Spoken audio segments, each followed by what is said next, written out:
Maranatha est présente dans des nations de tous les continents de la planète. Les églises des pays dans les 3 Amériques, Europe, Afrique, Asie, Océanie, connectés par la même doctrine, par la direction du Saint-Esprit de Dieu et unis par la parole vivante.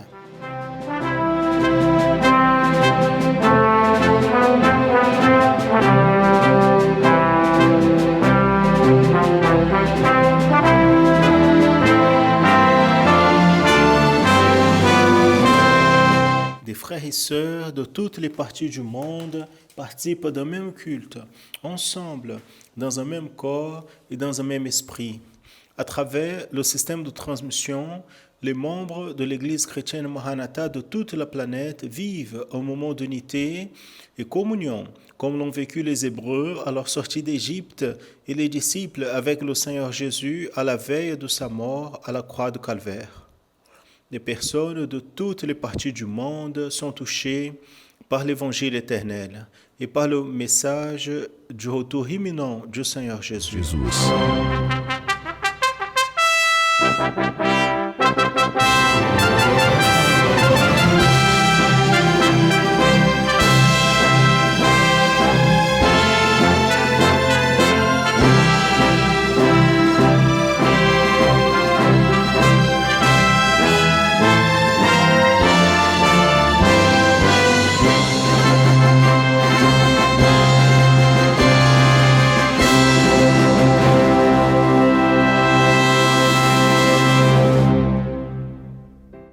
Je salue à tous dans la paix du Seigneur Jésus.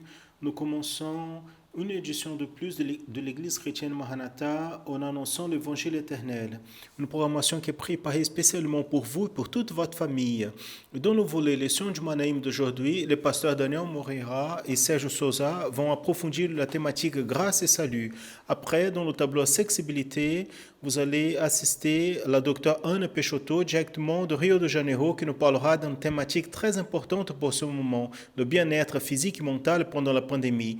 Dans le volet Parfaite louange, la professeure Janaïne Zoumak va nous enseigner la louange Maranatha. Jésus bientôt viendra maintenant pour le clavier. Dans l'étude pour les enfants intermédiaires et adolescents, la professeure Andrea Canan nous parlera sur la thématique Qu'est-ce que c'est le salut? Assistez maintenant au tableau Leçon du Manaïm.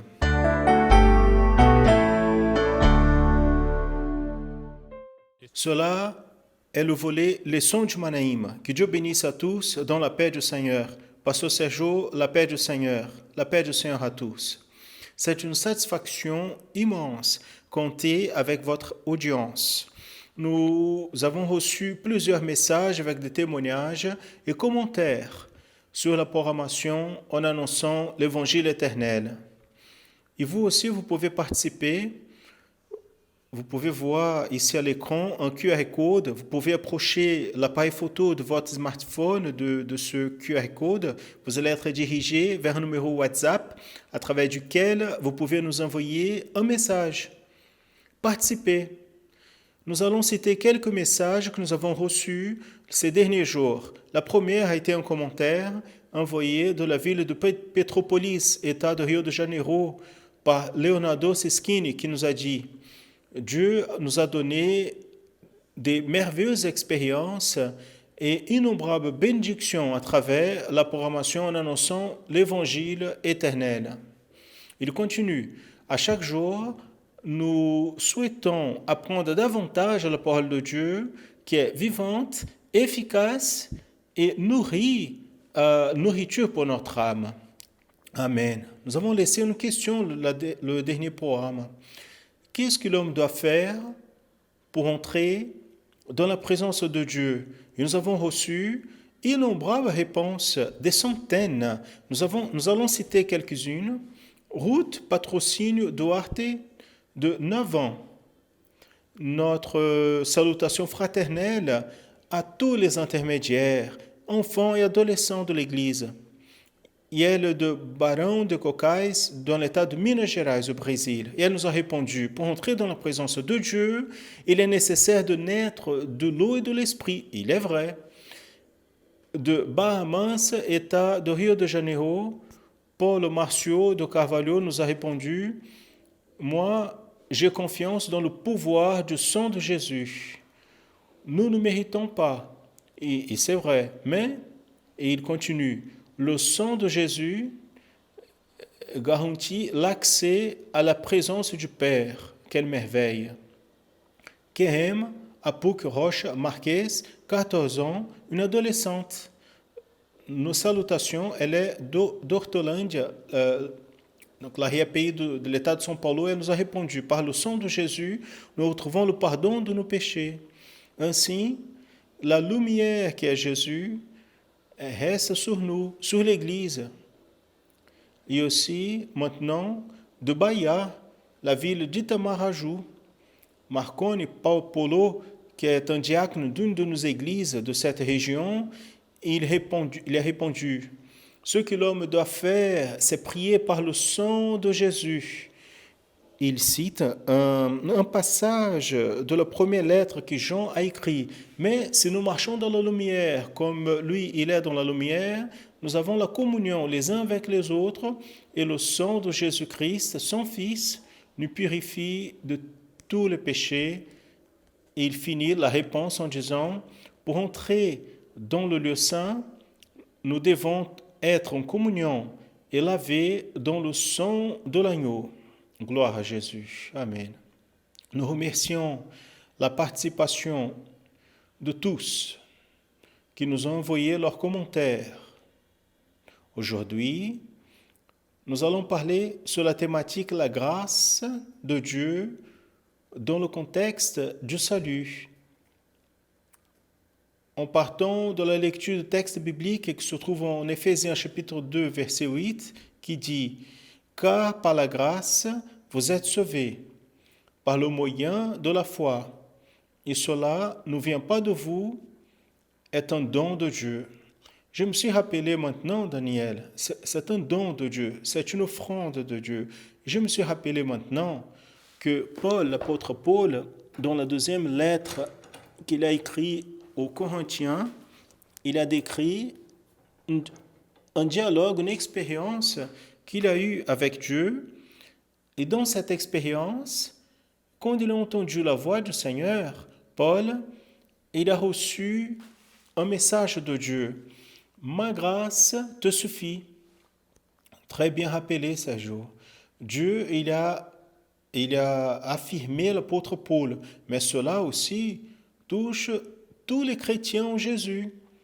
Ce n'est pas seulement une expérience qui est restée dans le passé, individualisée. Non, la grâce de Dieu, qui est le Seigneur Jésus, elle est suffisante pour la vie de l'homme. Donc, qu'est-ce que signifie exactement, Daniel, la grâce de Dieu? Nous pouvons rajouter, Sergio, quelle est l'expression jusqu'où va la grâce de Dieu? Nous pouvons voir comme un exemple l'amplitude de ce qui est la grâce de Dieu dans la vie de l'apôtre Paul lui-même, n'est-ce pas? Pourquoi? Parce que Paul, il a été un serviteur de Dieu dans le passé, il a vécu des expériences extraordinaires dans la communion avec Dieu, il a eu des révélations données par le Saint-Esprit et qui font partie de la doctrine biblique.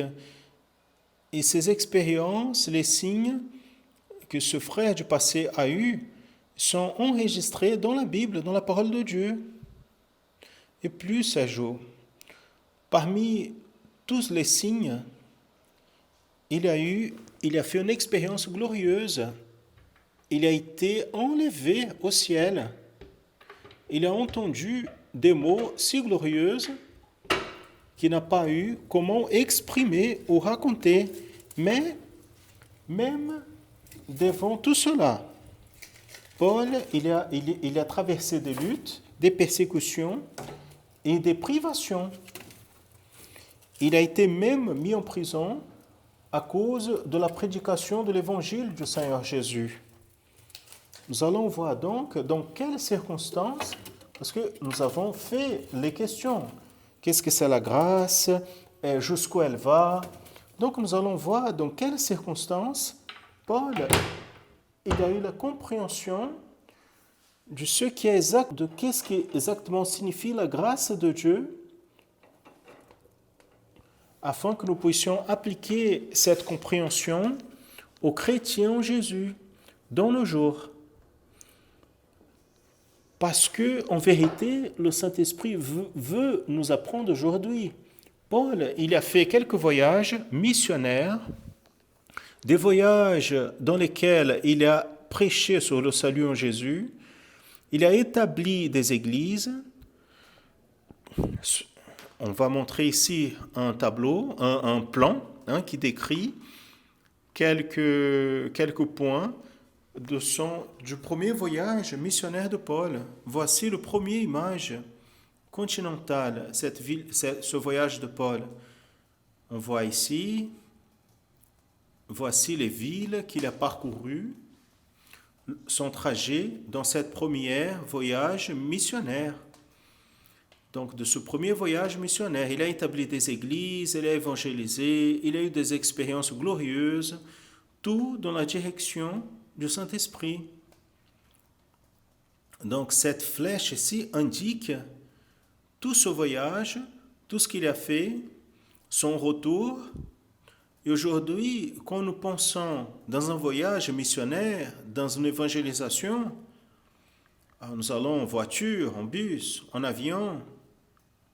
À l'époque, ce n'était pas cela, ça n'existait pas. Tout était très rudimentaire, très difficile. Dans un des voyages, pas de voyage missionnaire, mais un voyage qu'il a fait, il a fait même un naufrage, n'est-ce pas? Oui, un naufrage, il a eu une expérience, l'ange du Seigneur lui a parlé. Nous n'aurions pas, Sergio, le temps de parler aujourd'hui de toutes les expériences notables vécues dans ce premier voyage missionnaire de l'apôtre Paul. Mais nous pouvons souligner quelques-unes. Paul, il est parti accompagné de Barnabé, dont nous avons déjà cité, dans la ville d'Antiochie. Dans cette localité, il est important de souligner, il est parti, il a fait cette mission par une révélation, un don spirituel donné par Dieu.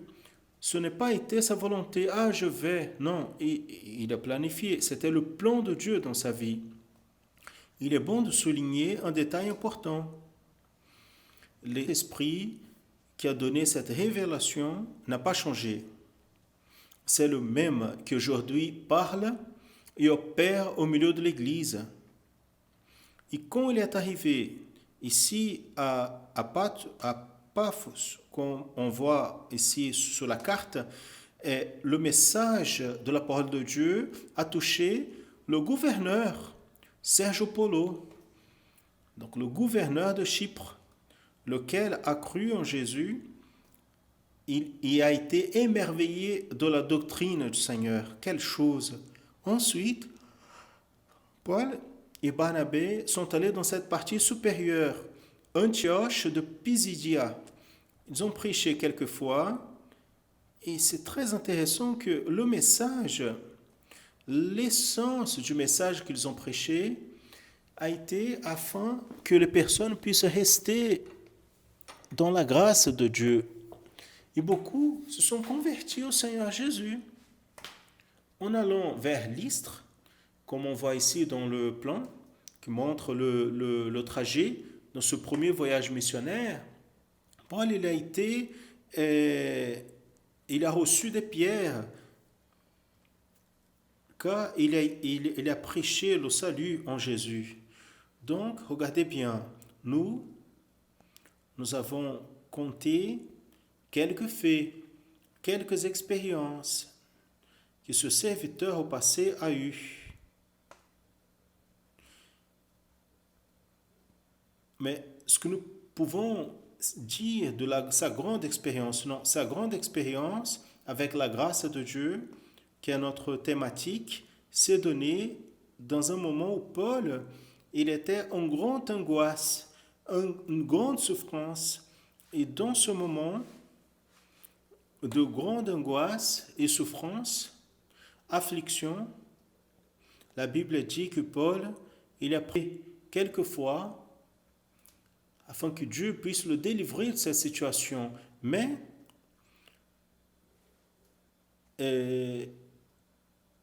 donc Dieu, il a répondu à Paul ce qui est écrit en 2 Corinthiens 12, 9.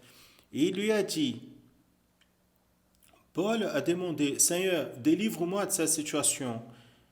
Et regardez la voix du Seigneur, lequel m'a dit, ma grâce te suffit, car mon pouvoir, le pouvoir du Seigneur, se perfectionne dans la faiblesse. De bonne volonté, ici déjà, son commentaire. De bonne volonté, donc, je vais me glorier dans mes faiblesses, afin qu'en moi puisse habiter le pouvoir de Christ. Donc, Sergio, et tout ce qui nous assiste, il y a des moments où le chrétien, il ne comprend pas certaines situations. Pourquoi je suis malade et Dieu ne me guérit pas? Pourquoi cette porte professionnelle ou dans la vie étudiante ne s'ouvre pas? Pour quelle raison Dieu n'a pas encore fait cela? Paul, il a prié, il avait besoin d'une réponse angoissée et la réponse de Dieu a été simplement et de manière puissante, ma grâce te suffit. Et en vérité, tous ceux qui nous écoutent, nous entendent, l'homme, il a besoin de comprendre et jamais oublier de ce qui a été cité ici dans le commentaire et aussi de ce que Paul lui a dit dans sa première lettre à Timothée au chapitre 1er, verset 15, qui nous dit « Celle-ci est une parole fidèle et digne de toute acceptation, que Christ Jésus est venu au monde pour sauver les pécheurs, duquel je suis le principal. » Même avec la vie marquée, pour toutes ces expériences merveilleuses, des révélations, des signes, Paul il parlait de soi comme le pécheur principal. Ce que Dieu a fait pour vous, ce que Dieu a fait pour moi, ce que Dieu m'a enlevé, d'où il t'a enlevé, ce que Dieu a déjà fait dans ta vie, dans ma vie, il est en train de faire, il fera encore. Tout cela, nous ne méritons pas rien de ce que Dieu a fait pour nous, ce qu'il fait et fera encore. Nous ne méritons rien de cela. Tout cela, c'est la grâce glorieuse de Dieu qui nous a été donnée. Tout cela a été donné par Dieu pour l'homme exactement par sa grâce et par le moyen de la foi. Et la grâce, comme la foi, ne vient pas de nous. Ne sont pas des vertus et des qualités que l'homme a. La grâce et la foi viennent de Dieu, comme il est écrit dans le texte que nous avons lu au début de la programmation. Nous allons lire à nouveau Éphésiens 2, 8. Et la parole est claire là-dessus, il n'y a pas de doute. Car par la grâce vous êtes sauvés, par le moyen de la foi. Et cela, la grâce et la foi, ne vient pas de vous, ne vient pas de l'homme. Rien ne vient de l'homme. Ce n'est pas un effort, une vertu. Non, cela vient d'où? C'est un don de Dieu. Le texte en Éphésiens 2, 8, le texte que nous avons lu maintenant, parle de la grâce pour le salut. C'est-à-dire la grâce qui engendre le salut. Nous allons maintenant citer un autre texte biblique qui aussi parle sur la grâce, qui se trouve en Actes chapitre 4, verset 33, qui dit « Et les apôtres donnaient avec grand pouvoir témoignage de la résurrection du Seigneur Jésus, et en tous, il y avait la grâce abondante. Dans ce texte que nous venons de lire, la parole grâce, dans l'original, le grec, c'est charis. Mais voyez bien, l'apôtre Paul lui-même, il fait une différence entre deux expressions semblables, qui se ressemblent. Quand il écrit en 2 Corinthiens 4, 15, qui nous dit le texte, « Car tout cela est par amour de vous, afin que la grâce multipliée pour le moyen de plusieurs devienne abondante, l'action de grâce pour la gloire de Dieu. » Quand la Bible parle sur grâce dans le singulier, elle fait référence à une opération du Saint-Esprit en utilisant dans l'original grec le mot charis.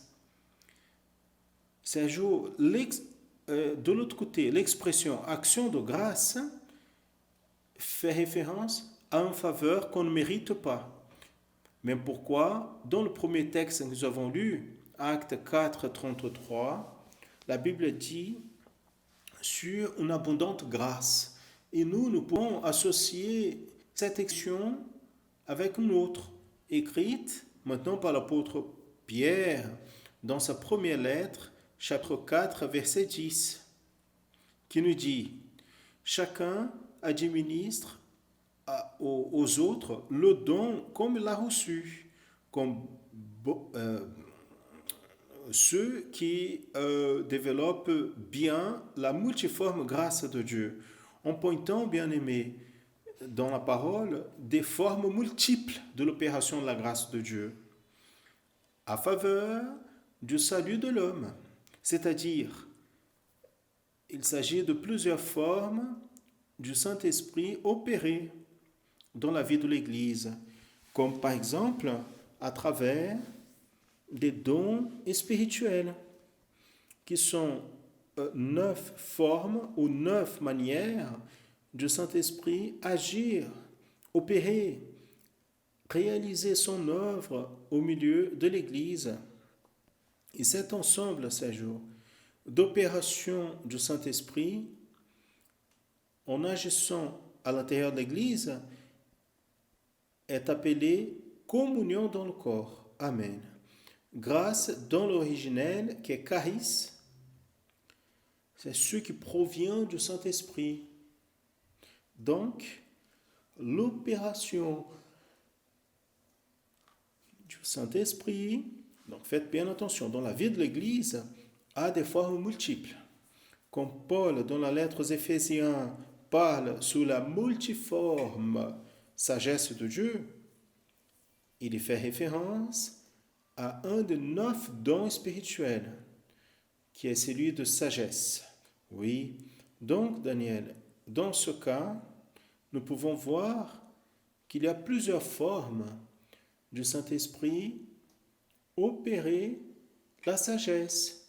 Cela signifie la multiforme opération du Saint-Esprit dans la vie de l'Église, ce qui est lié à la thématique de la programmation d'aujourd'hui, qui est la grâce dans le contexte du salut.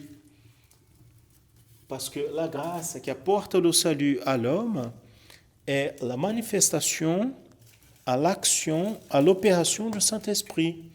Et nous pouvons nous rappeler du processus de salut dans ce tableau.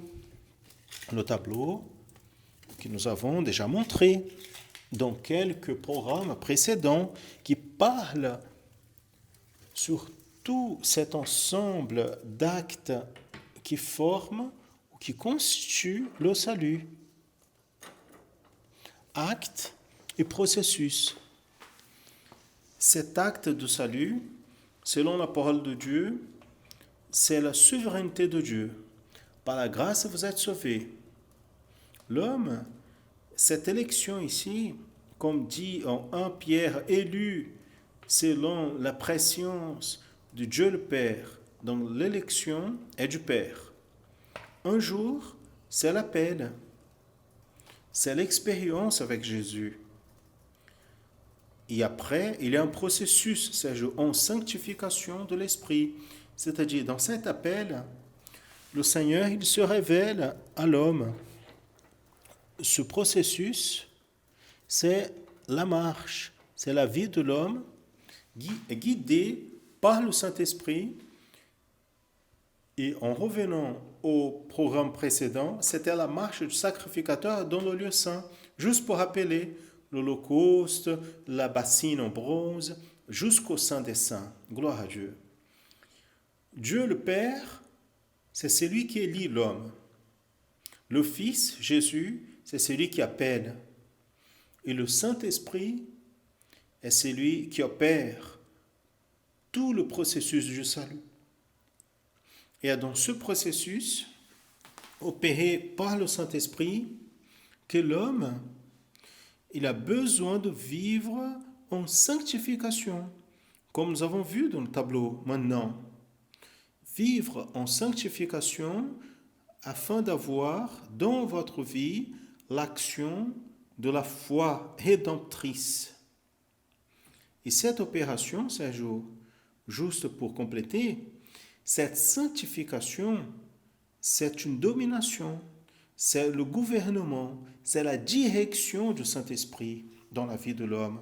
Il est vrai, et on a déjà cité qu'il y a plusieurs opérations du Saint-Esprit dans la vie de l'Église avec l'objectif du salut de l'homme. Parmi ces actions du Saint-Esprit, nous pouvons retrouver les dons spirituels. Paul, quand il écrit la première lettre aux Corinthiens, au chapitre 14, il dit qu'il y a une multiforme opération du Saint-Esprit. Observez bien, une opération du Saint-Esprit dans le culte, au moment où l'Église, elle se réunit. Bien sûr, il est important d'observer.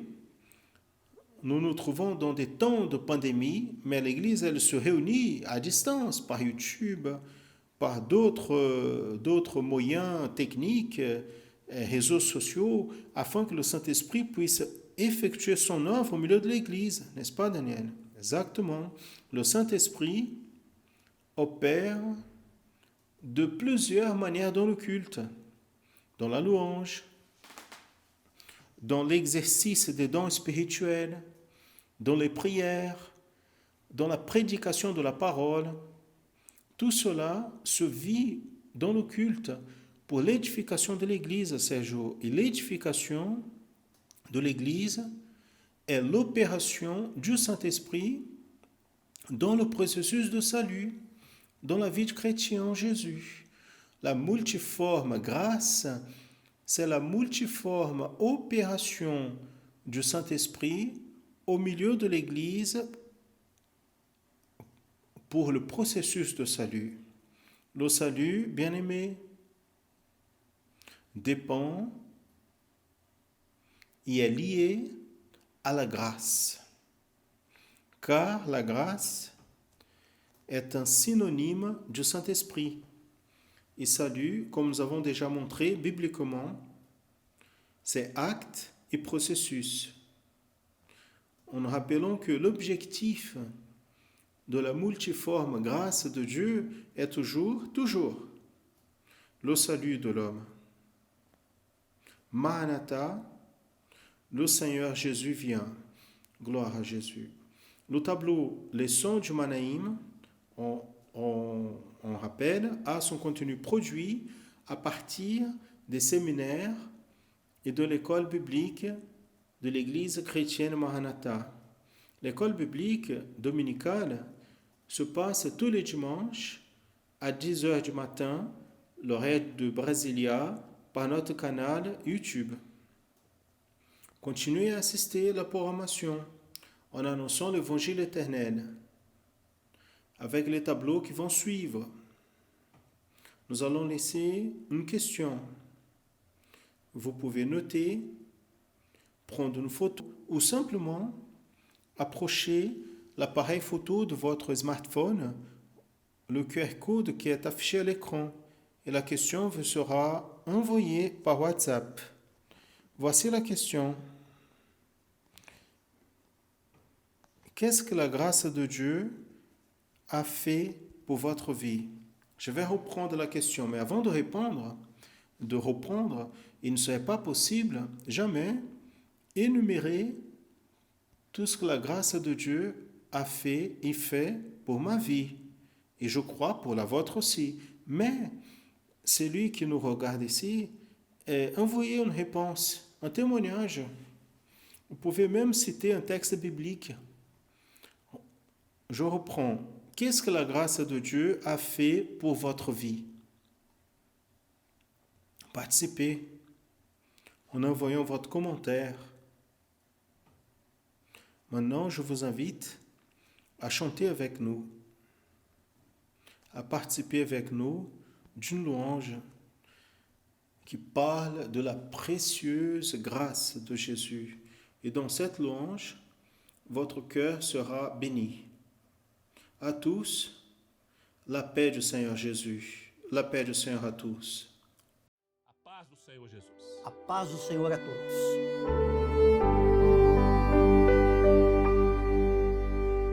Preciosa graça de Jesus, que dia me salvou.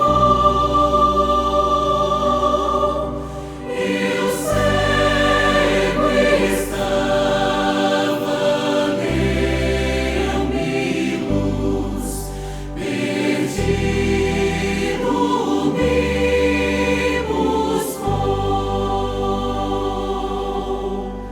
A graça então meu coração do medo libertou.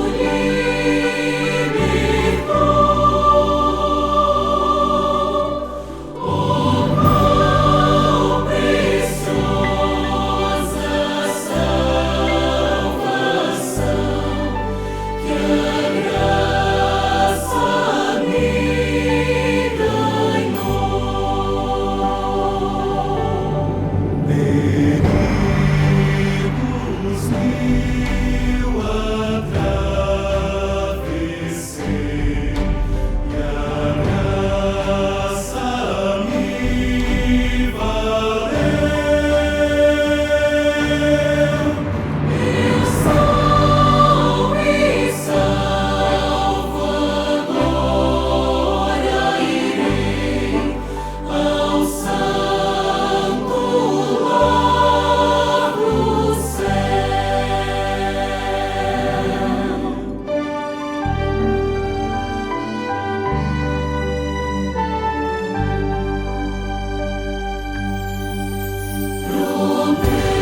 Promessas deu-me o Salvador, e nele eu posso crer. É meu escudo e protetor em todo o meu viver. Un des effets de la pandémie, c'est la perception du changement du bien-être physique et mental des personnes. Aujourd'hui, dans le volet accessibilité, le docteur Anne Peixoto va nous parler comment garder l'équilibre dans cette phase si complexe par laquelle nous traversons.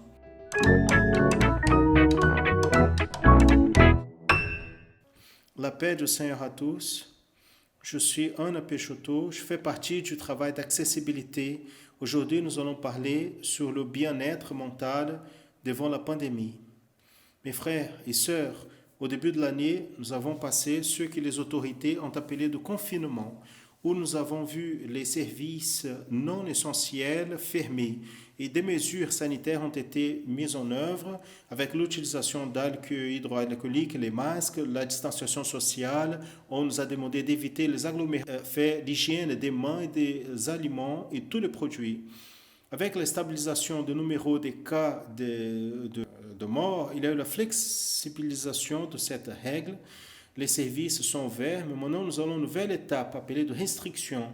Les restrictions, dans cette étape, nous avons les services essentiels et les non essentiels ouverts, mais la restriction est portée sur l'horaire et la participation du nombre de personnes. Nous avons avec nos églises ouvertes en restriction aussi, comme vous avez accompagné. Comme nous devons garder notre bien-être physique maintenant dans ce monde de la pandémie, mes frères, nous devons continuer à utiliser toutes les orientations, nous nourrir bien avec fruits, nous hydrater, manger légumes, salades. Les personnes qui ont des maladies chroniques doivent prendre leurs médicaments selon leur prescription. Et quels sont les risques déjà identifiés? Les personnes avec maladies chroniques qui sont fragilisées et le binôme obésité et diabète. Dans cette période de restriction a été implantée dans quelques États et municipes au Brésil, justement parce que des personnes jeunes ont commencé à circuler, se sont infectées. Donc nous avons une période de haute transmission de la maladie. Un autre facteur, c'est que ces personnes à l'intérieur de la maison ont contaminé les membres de leur famille. Avec cela, nous avons eu une augmentation du volume des cas d'occupation des lits à l'hôpital. Donc, cette partie de la restriction a été implémentée justement pour stabiliser à nouveau le nombre de cas. Nous sommes arrivés à la fin de l'année. Donc, nous avons des vacances et la période des fêtes. Donc, notre soin doit être doublé.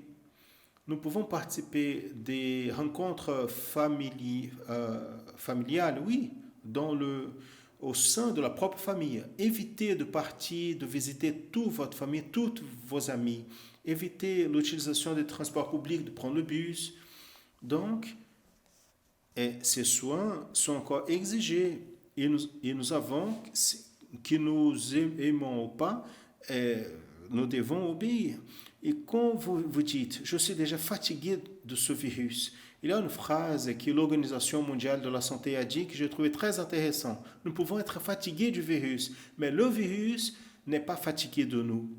Donc ça, ce sont les soins que nous devons prendre. Si nous n'avons pas cette année nos rencontres avec notre famille, il n'y a pas de problème. Le principal n'est pas tomber malade afin que les années suivantes, nous puissions avoir nos vacances et nos rencontres sociaux. Donc, comment garder notre bien-être mental? Pendant l'année, cela a été naturel. Nous avons été anxieux, nous avons eu la peur, mais nous ne devons pas avoir l'excès de peur parce que cela apporte un préjudice à notre pensée avec douleur et souffrance. Et là, nous allons donc tirer la référence de qui? Au Seigneur Jésus, que au chapitre de Jean 16, au verset 33, il nous dit: je vous dis cela afin que vous ayez la paix en moi. Donc notre paix, elle se trouve dans le Seigneur Jésus, en savoir que lui, il prend soin de toutes choses. Mes frères, a été de beaucoup de contributions financières afin d'arriver où nous sommes là. Et dans une année, la science, elle s'est réunie dans tout le monde pour découvrir l'identité du virus, la physiopathologie, c'est-à-dire comment il agit, les étapes de la maladie, les médicaments qui ont été testés, l'efficacité des médicaments que nous avons aujourd'hui et principalement les vaccins qui arrivent. Donc tout cela est l'œuvre de l'homme, mais celui qui agit, c'est notre Seigneur pour notre bien. C'est pour cela qu'il dit, dans le monde, vous auriez des afflictions, mais ayez courage. ce courage que le Seigneur Jésus nous demande ici pour voir, c'est le courage dans l'espérance. Si vous êtes sans espérance, vous êtes découragé, n'est-ce pas? Donc, nous devons garder notre courage, garder notre espérance dans celui qui tout fait en faveur de ceux qui craignent son nom. C'est le Seigneur Jésus. Donc, nous allons garder notre espérance en lui, notre courage en lui. Il a dit, j'ai vaincu le monde et vous vaincrez. Amen. Je laisse ici notre travail d'accessibilité. Si vous avez besoin de quelque chose, vous voulez nous parler, vous avez notre email, participez, envoyez votre email, nous allons avoir le grand plaisir de vous parler. En 2021, rempli de paix, d'espérance et d'amour pour chacun de nous, et que bientôt nous serons ensemble en poussant un cri de victoire à ce Jésus qui vainc nos batailles et nos besoins. La paix du Seigneur à tous. Maranatha, Jésus bientôt viendra. Aujourd'hui, le professeur Janaïne va enseigner cette louange maintenant pour le clavier. Donc, prenez votre instrument et nous allons apprendre.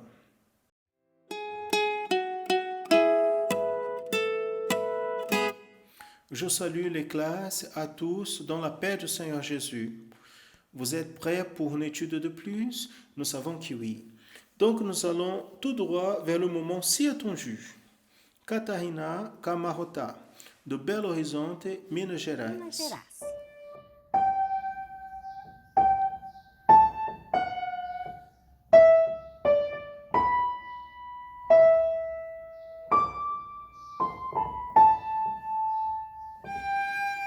Celui-ci, c'est l'intermédiaire Samuel Lemos, il y a 7 ans, de Araruama, Rio de Janeiro.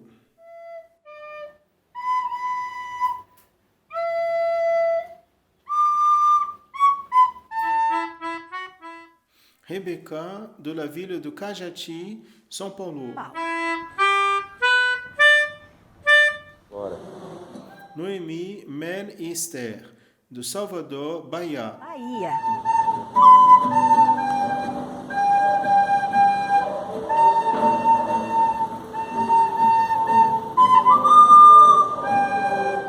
Sarah Graff, elle a 6 ans, de Francisco Beltrán, Paraná.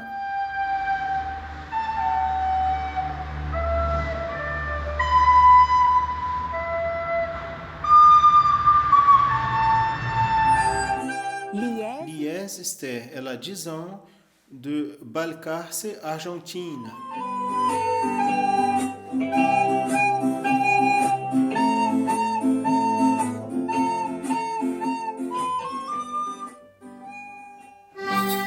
Celle-ci est la petite orchestre de Vargem Alto, Alto Jequitibá, Minas Gerais.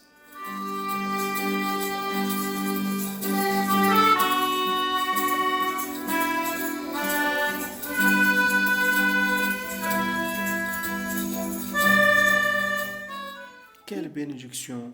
Loué soit le Seigneur. Dans l'étude précédente, nous avons appris la finalisation simplifiée de la louange Maranatha, Jésus bientôt viendra, pour quelques instruments mélodiques, où nous avons utilisé la partition avec juste un pentagramme dans la clé de sol. Aujourd'hui, on va continuer cette louange avec une nouveauté. L'enseignement aujourd'hui, ce sera pour les instruments à clavier, piano et teclado. Je ne sais pas si vous vous êtes aperçus, mais il y a eu déjà quelques vidéos, nous avons vu, on jouait avec les 2 mains, en faisant des accords. La main gauche accompagne la mélodie de la main droite. Regardez comment vous êtes appliqués. Donc, félicitations. Et dans l'étude précédente, nous avons déjà appris ce qu'est l'accord, chiffre. Mais pour jouer avec les 2 mains, nous devons voir ce qu'on appelle inversion d'accord. Je vais vous expliquer de manière simple et objective. Nous allons voir inversion d'accord. Ce sont des manières différentes de jouer un même accord. Ici, on voit dans la figure l'état fondamental de l'accord. Regardez les notes. Do, mi, sol. Après, nous avons donc la première inversion. Maintenant, on voit mi, sol, do. Et nous avons la deuxième inversion. Maintenant, sol, do, mi. Observez ici, on a les mêmes notes qui se trouvent dans l'état fondamental. Elles se trouvent dans la première inversion et dans la deuxième. Ici, les accords, ils sont de 3 notes, une triade. Donc, nous avons l'état fondamental, première inversion et deuxième inversion. Nous allons voir maintenant, dans le prochain tableau, on voit ici la position des doigts, qu'ils doivent se mettre au clavier. Regardez ici, dans l'état fondamental, nous avons la note do, mi, sol. Dans la première inversion, nous avons mi, sol et le do. Et la deuxième inversion, sol, do, mi. Regardez, la position fondamentale d'un accord est quand il commence par la note qui porte son nom à l'accord. Regardez, dans l'état fondamental, la note do. Ici, c'est l'accord de do majeur. Nous allons voir la position dans le clavier. Do, mi, sol, état fondamental. Passons à la première inversion. Mi, sol, do. Et maintenant, la deuxième inversion. Sol, do, mi. Maintenant, nous allons vers le prochain tableau ici. Regardez ici, nous avons d'autres accords aussi dans leur état fondamental. Je vous ai séparé ici l'accord de mi mineur, ré majeur, mi majeur et sol majeur. Nous allons connaître les notes. Pour l'accord de mi mineur, mi, sol, si. L'accord de ré majeur, ré, le fa dièse. C'est pour cela que la touche est peinte en vert ici. Et la note la. Mi majeur, note mi, le sol dièse et si. Et l'accord sol majeur, sol, si et ré. Maintenant, nous allons jouer ces accords. Mi mineur, ré majeur, mi majeur et sol majeur. Maintenant, nous allons compter 4 tons et attendre ces 4 tons dans chaque accord. Mi mineur, mi, sol, si. 1, 2, 3, 4. 1, 2, 3, 4. Ré majeur, ré, fa dièse, la. 1, 2, 3, 4. Mi majeur, mi sol dièse, si. 1, 2, 3, 4. Sol majeur, sol, si, ré. 1, 2, 3, 4. Ces accords sont dans leur état fondamental. Nous allons voir le diapositive suivant. Maintenant, nous allons jouer les mêmes accords, mais dans la cifre. Donc, nous avons la première inversion de ces accords et l'état fondamental. Nous allons lire mi mineur, sol, si, mi. D, c'est le ré majeur. Fa dièse, la, ré. Le mi majeur, c'est la lettre E. Sol dièse, si, mi. G, sol majeur, sol, si, ré. Nous allons jouer ensemble, on va compter et attendre 4 tons dans chaque accord. Sol, si, mi et M. 1, 2, 3, 4. Fa dièse, La, Ré, D, Ré majeur. 1, 2, 3, 4. Sol dièse, Si, Mi. Lettre E, Mi majeur. 1, 2, 3, 4. Sol, Si, Ré. G, Sol majeur. 1, 2, 3, 4. Et maintenant, je vais vous raconter un secret. Ces accords, ils font partie de l'introduction simplifiée de la louange que nous sommes en train d'apprendre. Donc, maintenant, nous allons combiner afin que vous puissiez vous entraîner beaucoup, afin de jouer ensemble, avec les mains ensemble. Paz do Senhor Jesus.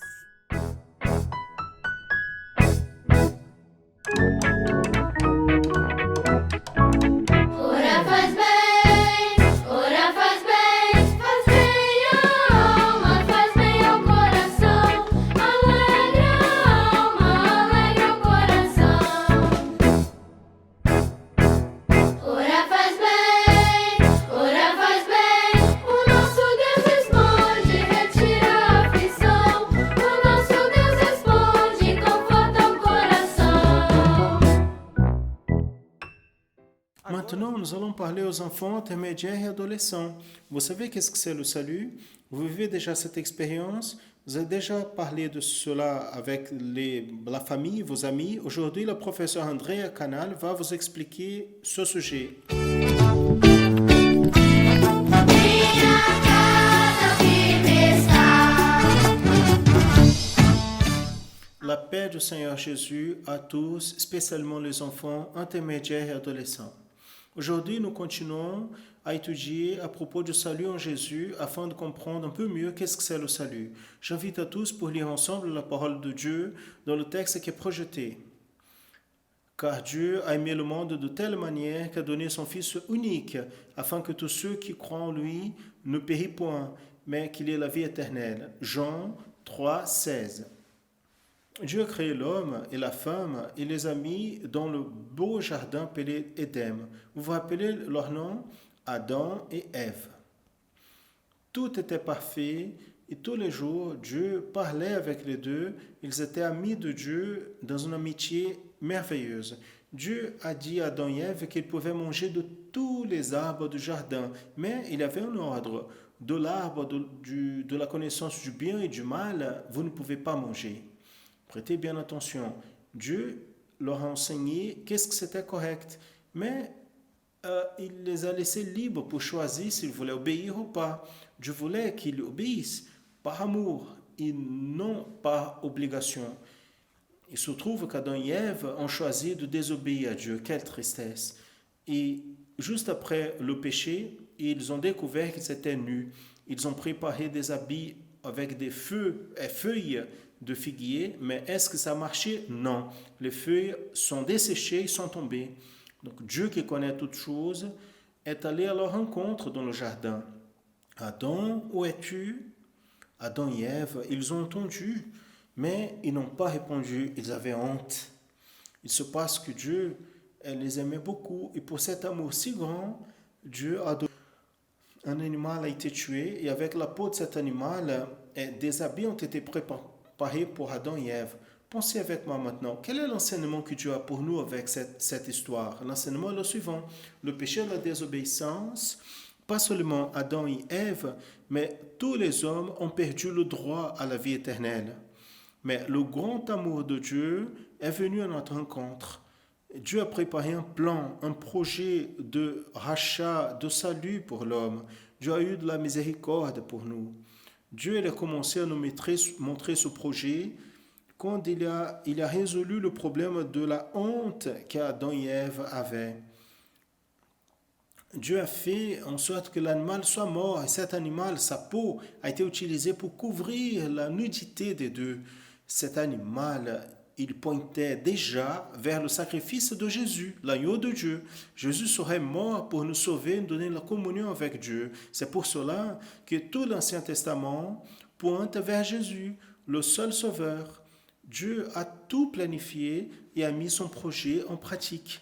Dieu, il a agi à notre faveur. Donc nous avons besoin d'avoir notre cœur, que le salut, c'est un acte, fruit de l'amour de Dieu. Et comment Dieu, il a agi en nous? Quel est cet acte que Dieu a fait pour nous? Il nous a tellement aimés qu'il a envoyé son Fils unique dans ce monde pour mourir à notre place. Et ce Fils a vaincu la mort et a ressuscité en redonnant à l'homme la communion avec Dieu. Alléluia. Jésus est venu pour sauver tous les hommes. Il a élu, il a choisi à nous tous, même sans mériter. Aujourd'hui, nous sommes peuple élu du Seigneur. Il nous a aimés de telle manière qu'il a donné ce qu'il avait de plus précieux pour sauver le pécheur. Il a donné Jésus. Amen. Nous allons fixer l'enseignement. Qu'est-ce que c'est le salut?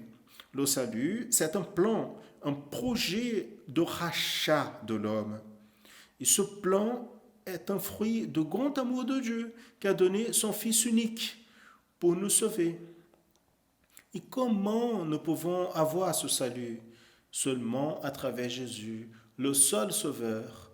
Donc aujourd'hui, Jésus te pose une question. Vous avez déjà eu ton expérience de salut? Reçois Jésus comme ton sauveur.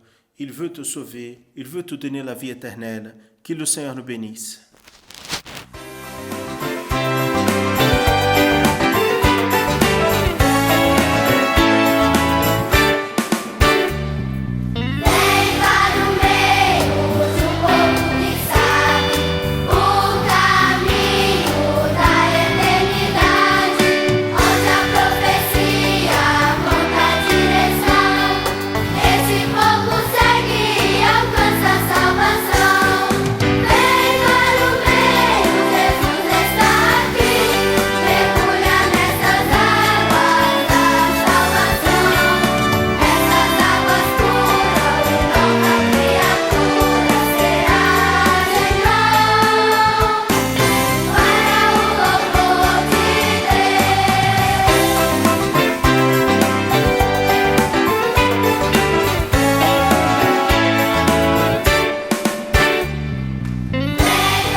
Maintenant, je veux m'adresser à vous qui a été touché pour le message, par le message transmis dans ce programme. Nous avons un canal dirigé pour vous. Appelez gratuitement 0800 70 73 076.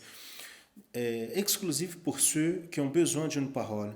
Vous avez aussi nous suivre dans nos réseaux sociaux ou télécharger nos applications gratuitement. Et ainsi, nous arrivons à la fin de cette édition de la programmation de l'Église chrétienne Maranatha en annonçant l'Évangile éternel. Et dans la semaine prochaine, si le Seigneur nous permet, nous serons ensemble encore une fois à cette heure-ci avec une édition de plus. Maranatha, le Seigneur Jésus vient.